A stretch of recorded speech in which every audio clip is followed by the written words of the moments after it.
Hello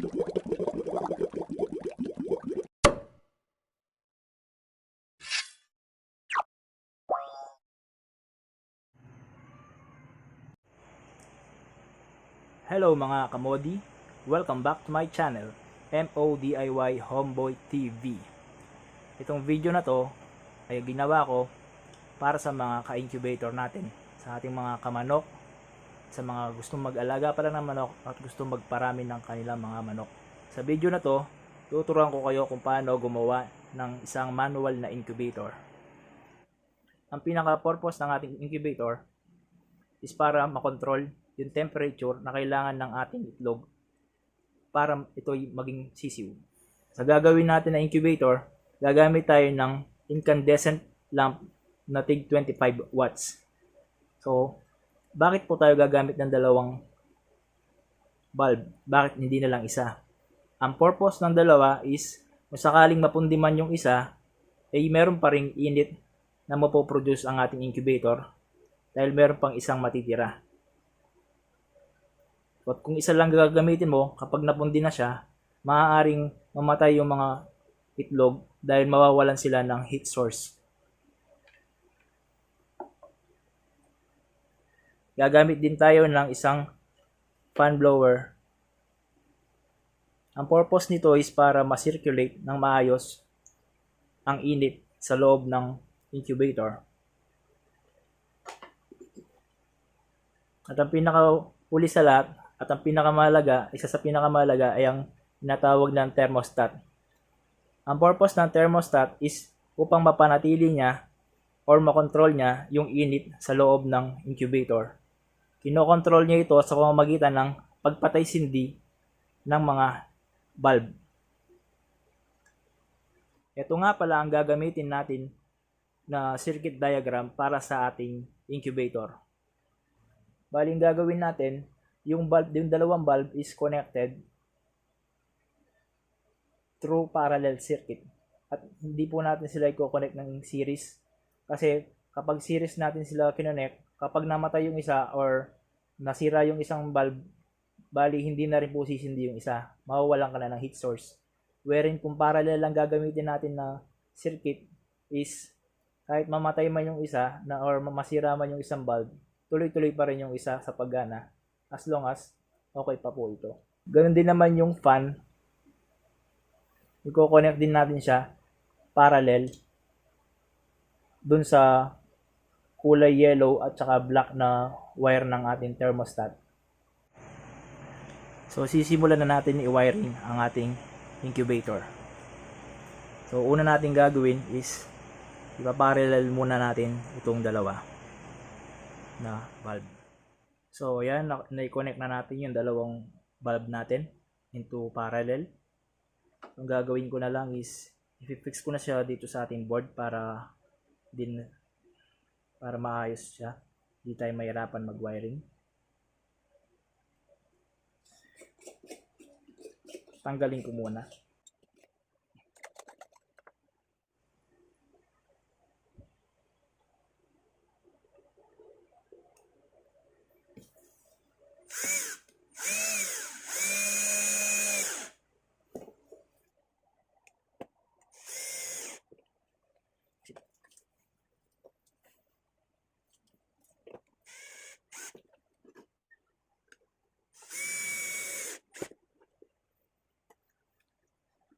Fix ko na rin to.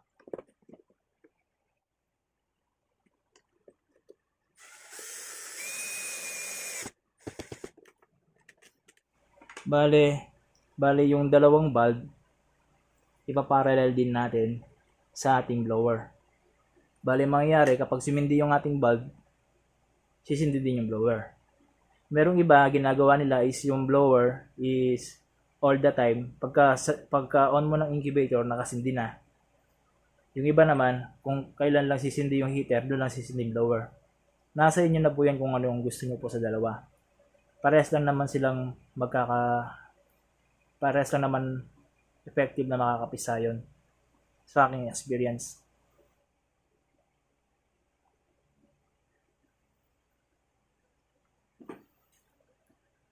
So yan, bali na i-connect na natin into parallel yung ating blower at saka yung dalawang valve.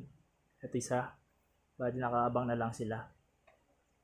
So ngayon, pupunta na tayo sa ating thermostat. So una natin gagawin is we will power up ang ating thermostat. Ito ay 110 to 220 volts. So pa-power natin siya using plug lang po. 220 bali direct na siya sa 220.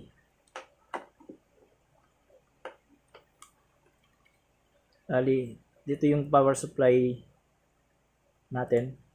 Kukonect lang natin to, yung ating plug. So yan po, no, nalagyan na natin na siya ng supply. Tapos next natin gagawin is itong black and yellow na to, which is yung pinaka output, i-connect na natin yan dito sa valve at saka blower. Bali itong naka parallel na to, dudugtong lang natin dito at saka dito. So yun po, no, yun po, na-connect na natin yung output ng ating thermostat dun sa ating mga ilaw at saka sa ating blower. So ganoon lang po siya kadali, parallel connection lang po, tap lang po up to the output ng ating thermostat. So gagawin natin ngayon is isasaksak na natin ang ating thermostat. It's time naman para sa atin para i-configure yung thermostat sa specification na ma-incubate yung ating mga itlog. Ito nga pala ang sensing bulb ng ating thermostat. Bali ito yung pinaka-sensor niya para malaman niya kung ano ang temperatura ng ating incubator. So, eto na po mga kapatid, na power up na po natin ang ating thermostat. Ngayon tuturuan ko kayo kung paano siya i-configure. Pero bago natin siya i-configure, tuturo ko muna sa inyo kung ano ba ang dapat na temperature ng ating incubator para mapisa ang ating mga itlog. So, ang pinaka-optimum po na temperature dapat ng ating incubator is 37.5 degrees Celsius. Ito ay base sa aking mga research at ito na rin po ay base na rin sa aking experience sa aking pagmamanok. So, hindi naman po natin pwedeng ilagay na directly na 37.5 sa ating thermostat yun. Na kunwari, paglagpas ng 37.5 is magiging 37.6 siya, mamamatay na agad yung ilaw. Tapos pag naging 37.4 naman, is sisindi na siya kagad. Hindi po natin siya pwedeng gawin ganoon kasi madaling masira ang ating incubator dahil magiging patay sindi siya. Kaya gagawa tayo o maglalagay tayo ng tinatawag nilang tolerance from 37.5 plus 0.3 and minus 0.3 degrees Celsius po tayo. So magiging cut off po natin is 37.2 degrees Celsius. Pag bumaba sa 37.2 degrees Celsius ang ating incubator is sisindi na ang ating heater. Then kapag naman lumagpas siya ng 37.8 is mamamatay na siya. So paano natin i-set up yung 37.2 na on tapos 37.8 off? Sa pag-setup ng pinaka minimum natin yung 37.2, pindutin muna natin itong up arrow nang i-hold natin. Yan. Tapos saka na tayo mag-adjust. Pag nag-blink na siya, pwede ka na mag-adjust. So i-adjust natin into 37.2.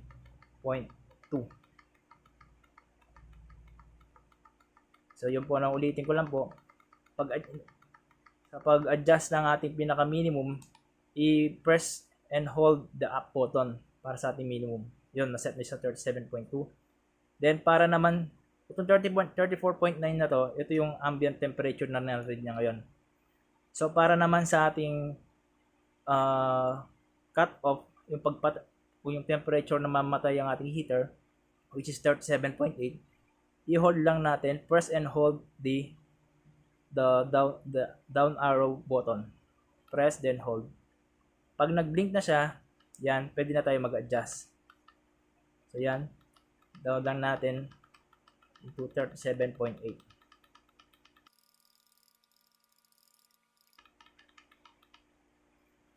So yan, na-set up na natin yung cut off or yung range temperature ng ating thermostat. Tetestingin natin siya ngayon kung gagana siya. Dapat, pag below 37.2, ang nare-read niya is naka-on yung ating heater. So, as we can see, 35.0 ngayon yung temperature niya. Okay? So, kaya naka-on siya. Ang mangyayari niyan, kaya siya naka-sindi is pipilitin niya maging pumasok dun sa certain range of temperature. Ilalapit ko tong ating temperature sensor bulb para uminit siya. Yan, mataas na natin temperatura. 36.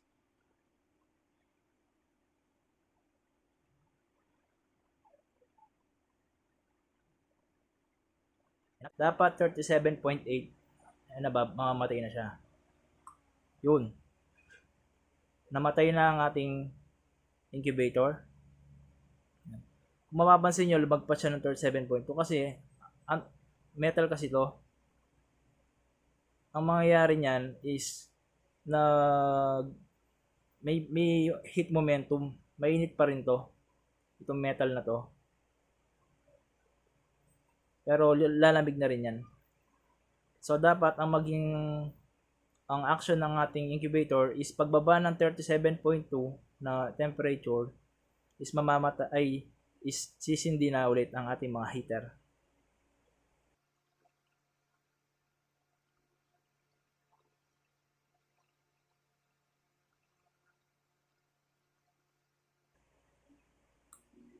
Yun. Dahil bumaba na ang ating temperature ng 37.2, sumindi na ulit ang ating incubator. So yung gagawin natin ngayon is ilalagay natin itong system natin na to sa isang box para mas control natin ang ating temperature. Okay? Let's go.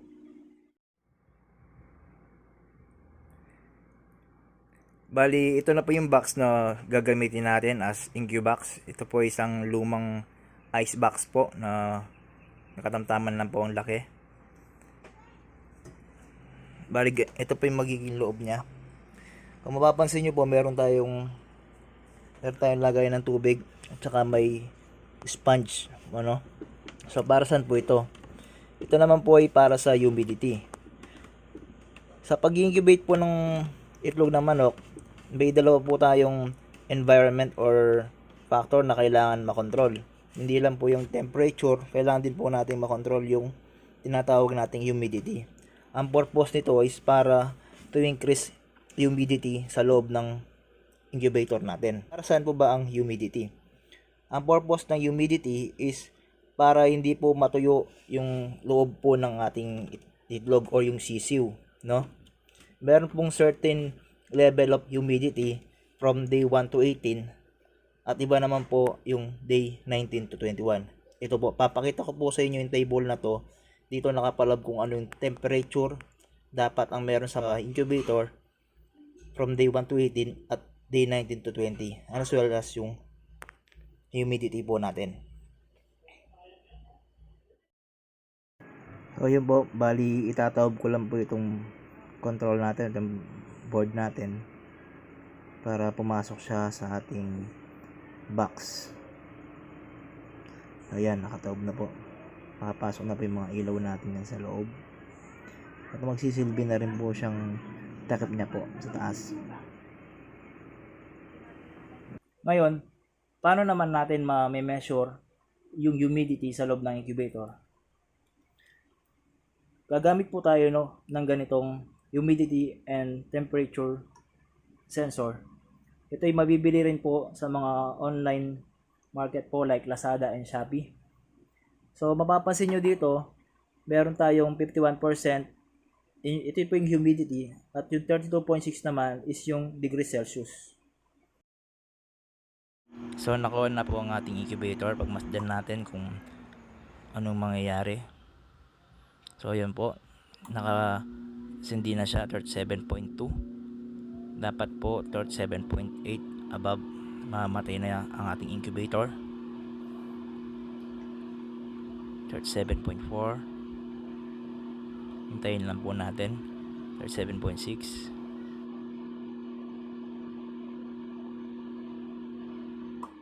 Yun, namatay na siya. Kung mapapansin niyo po, kapag sumindi na yung ating heater, mabilis lang siyang umabot ng from 37.2 up to 37.8. Mabilis niya lang ma-reach yun. Mga nasa 20 to 22 seconds lang po. Ngayon, kung ang nilagay ko kasi is 25 watts. Mapapansin natin parang overkill na siya para sa ganitong incubator box. Ngayon, mas maganda kasi kung matagal nakasindi yung ilaw para maiwasan yung madalas na pagpatay-sindi. Ang gagawin natin is maglalagay tayo ng dimmer para yung init ng bulb natin is malesen natin or para mapahina. So, paano ang paglalagay ng dimmer sa bulb? So, tingnan po natin itong circuit na to na diagram na ipapakita ko sa inyo. Ito na po yung circuit na magiging guide natin at hawak ko na rin po yung ating dimmer na i-incorporate sa ating incubator. Bali, ang connection po nito is magpuputol lang po tayo dun sa connection ng dalawang bulb. Ayun po, makikita po natin, puputol lang po tayo ng wire, tapos i-connect natin yung dalawang wire ng dimmer natin. Bali, naka-series lang po siya, madali lang naman po siyang ikabit.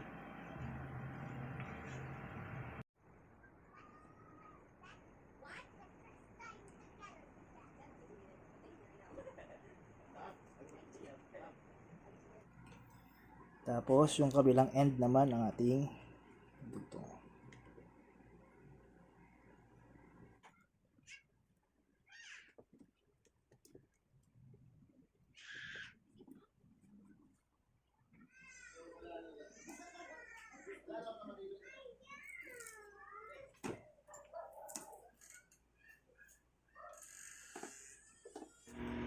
So I think natapos na natin ang ating incubator, na install na natin yung ating dimmer. So yan po siya, no. Tapos ito na po yung pinaka incubator natin. Nilagyan ko rin siya ng door sa gilid. Tapos kung mapapansin nyo, meron tayong siwang dito. Bali ito na yung magsisilbing as exhaust natin para pasukan ng fresh air, no. So papakita ko sa inyo yung sa loob at kung paano mag-adjust yung light intensity using the dimmer. So for now, nakapatay siya dahil nga yun 38 degrees Celsius yung ating cut off. So sisindi pa yan mamayang 37.2. Ayan, so lalamig na siya. Ayun, sumindi na siya, no. Napakita ko sa inyo paano mag-adjust yung hihinaan natin. Ayan, umihina, no. Tapos lalakasan natin. So yun po, no. Mas control po natin ngayon yung temperature natin sa loob ng incubator. Kung overkill man yung dalawang 25 watts na nilagay natin, kaya natin hinaan yun. So ito yung nasa loob ng ating incubator, no. Yung dalawang ilaw saka blower, saka yung dalawang sensor, yung humidity saka yung temperature sensor. Yan, sigurado po ako na magiging successful tong incubator na to dahil ilang beses na rin po ako gumawa ng incubator.